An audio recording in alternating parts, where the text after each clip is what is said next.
RWBY Volume 4, Episode 10, Kuroyuri. I really love this episode. I thought it was a great episode for Ren's character and his backstory with Nora, and, his relationship and how he was separated, of course, so young from his family, which was kind of obvious to guess based off of what we heard of their backstory and things like that. It was very clear that this wasn't like, oh, because they're teenagers now. It wasn't like, oh, we were teenagers or something when our parents died. It was like, it was very clear that it was when they were really young. And this is a really good episode to show it off. I love the way they did it, where we get to see Ren and we see him as a really young kid with his mother, and they're in the town, and it was just well done. It started off really simple. It was very simple, actually. It was just him as a kid running around and stuff. And that's when he finds Nora. He hears these kids bullying somebody, and he goes around this corner, and he sees these three boys picking on Nora, and not much happens there. He freaks out. He's a little kid, so he doesn't know what to do. And, he gets, they turn and see him, and he kind of, he tries to kind of act like he doesn't see anything. It's like, I don't know what to do here. I see them out of the, corner of my eye, but I don't know if I can help this girl. And I just love the way that played out. And then we meet his father, who looked like he came straight from the Earth Nation, and it was just really cool. And I was like, his father tells him, sometimes the worst thing you can do is nothing, and I thought that was really good advice. That's a nice little life lesson as a child. And it's fairly fast-paced. They split it up between the past and the present, and I kind of like what they do with that. And we even get, the tiniest little glimpse at Oscar in this episode as well, which I thought was pretty cool, because his storyline is officially leading to him going towards the other characters. He's finally left the farm, and I was happy to see that. I was surprised to see it too, because the way things were going, it was like Ozpin has to convince him, hey, this is admittedly what needs to happen. And of course he was fighting it. Who wouldn't? You feel like you're going insane. There's suddenly a voice in your head.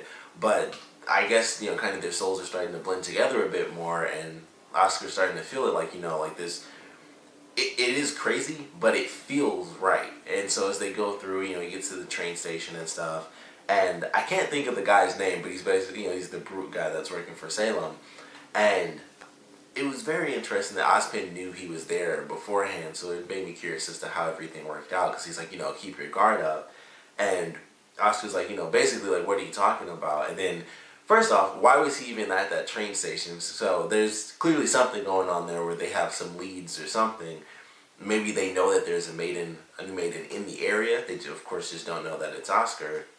But I thought it was very interesting, because we haven't seen, outside of Tyrion, we haven't seen Salem's kind of evil sort of council in quite a while, since they were actually all together. We haven't seen those other characters. They show up in the opening, and I was thinking that in this episode, man, we haven't really seen them in a while, even, including Salem.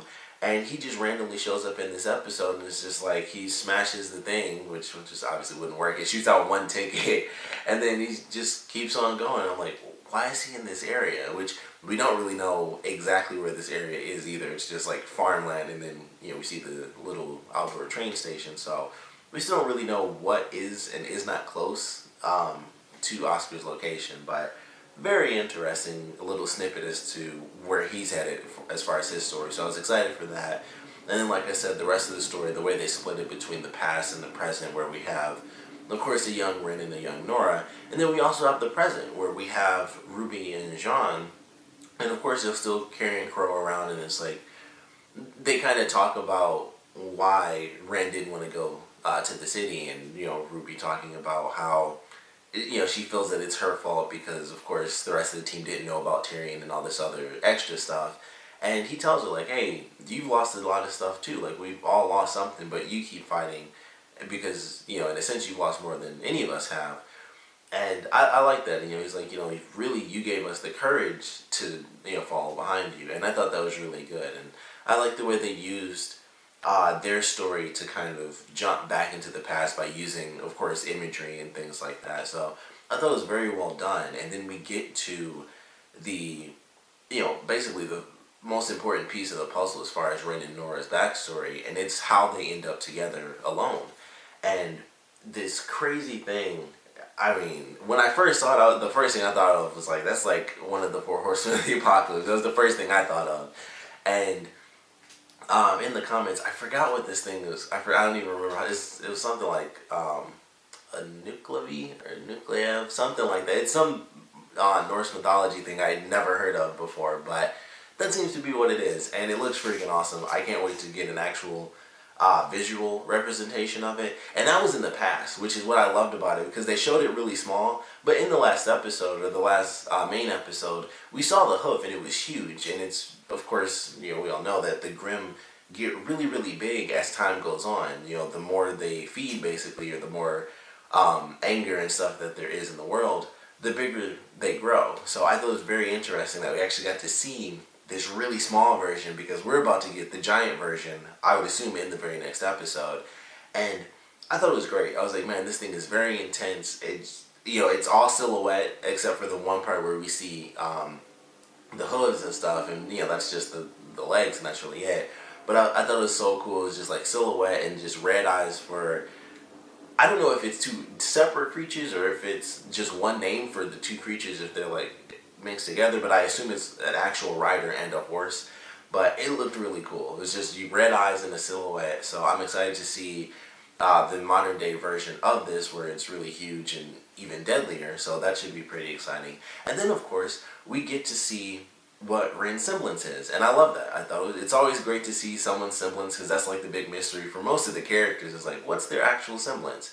So that was really great. And I didn't realize this when I was watching the episode, but I saw it in one of the comments, and that's why I always read the comments after I watch an episode, because there's always something that I missed.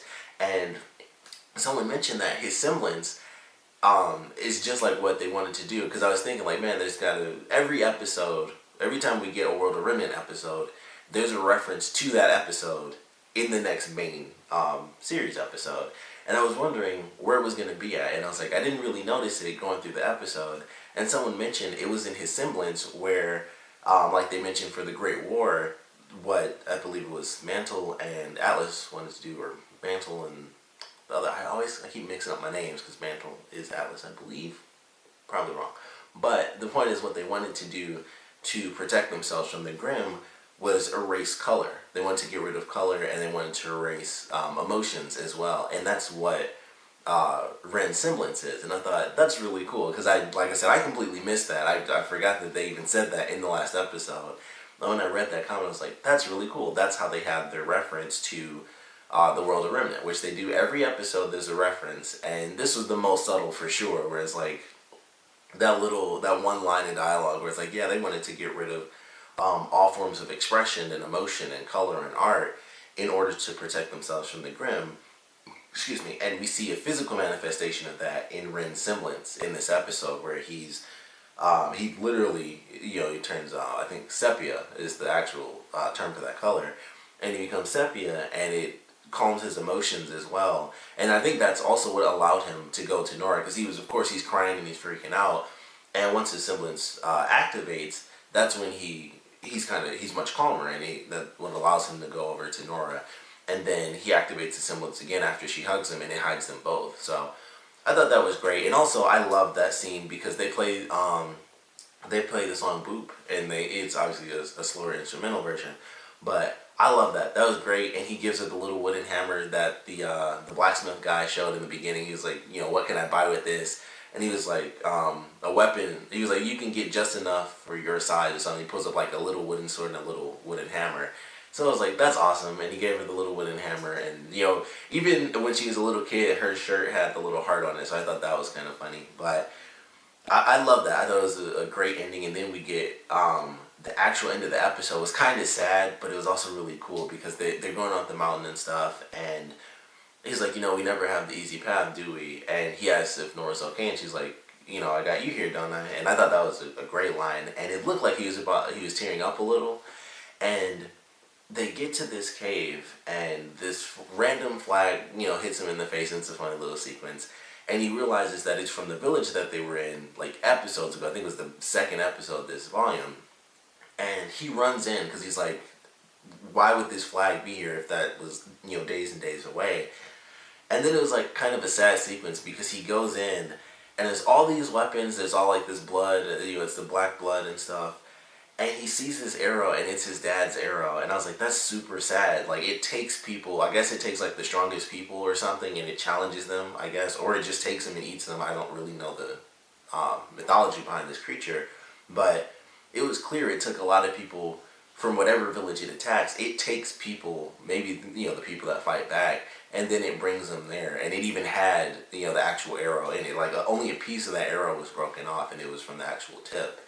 And I was like, that's just sad to see that, because he knew what it was.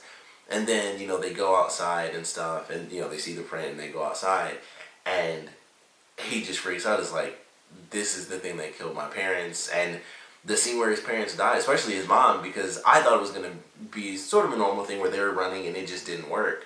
And it was while they were in the house, and she's like, everything's going to be fine.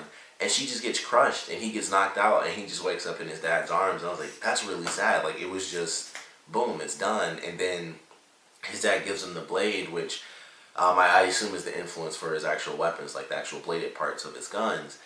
And it was just like, man, just the way it happened was very abrupt. I wasn't expecting it to be that way, but very well done episode, very emotional. I'm super excited for this next one, and I'm very curious how it's going to be. A lot of people are worried that someone else might die. I hope that's not the case. I wasn't even thinking that in this episode until I was reading all these comments where everybody's freaking out. I'm like, now I'm kind of freaking out. It's in my head now. I think they'll be fine. Crow is still kind of up in the air. Some people mention Sun. I think he'll be fine. But Crow is kind of up in the air for me. I don't think Nora, Ren, I don't think anyone from Team Ranger is going to, you know, be in any sort of danger, if I'm being completely honest. But I don't really know. I'm just guessing right now. I hope everyone comes out on top, because that's kind of what I want. And I like to think that Ren, especially, will survive this attack. And he'll probably be the one to kill this creature, because that'll just be a great form of revenge. It won't really do much, obviously, especially after all this time. It's not like he's in the moment after it happens and it'll make him so happy. He's just had to live with it for years, and now it's kind of all coming back to him where he has to face this creature, and it's even stronger now. So it should be yet another emotional episode. It'll be action-packed, but I would assume that it's going to be a very emotional episode as well, because of just everything that comes from that creature and how it changed his life. So I'm very excited to see what they do with it. I hope that that's what happens in the next episode, but I feel like we're gonna have to wait 2 weeks for that, and next week we'll probably focus on the other girls and stuff like that. So I feel like that's where we're headed. But I would love for it to just be in the very next episode. We get to see what happens with this creature. But love this one, very emotional. Very excited for what it's leading into with both Oscar as well as, of course, this crazy giant freaking creature, and Ren and Nora and their emotions and their backstory and everything. But we'll love to know what you guys thought about it, so please comment below. Let me know your favorite parts, at least favorite parts. And there's a lot to take in, emotionally speaking, in this episode. But I would love to know what you guys want to see next from Ren and Nora, because, you know, the whole show, there's not a lot of focus on a lot of the characters. We have our girls. We had, you know, especially in Volume 1, we had the stuff with Jaune. But that's really it. You know, everyone else is like, here's a little bit of history on them, tiny little snippets here and there. So I want to know what you guys want to see most from Ren and Nora in these next, probably just the next episode is really going to focus on them. But I would love to know what you guys want to see, and like I said, want to know what you thought about the episode in general. So please comment below, let me know, and thanks for watching.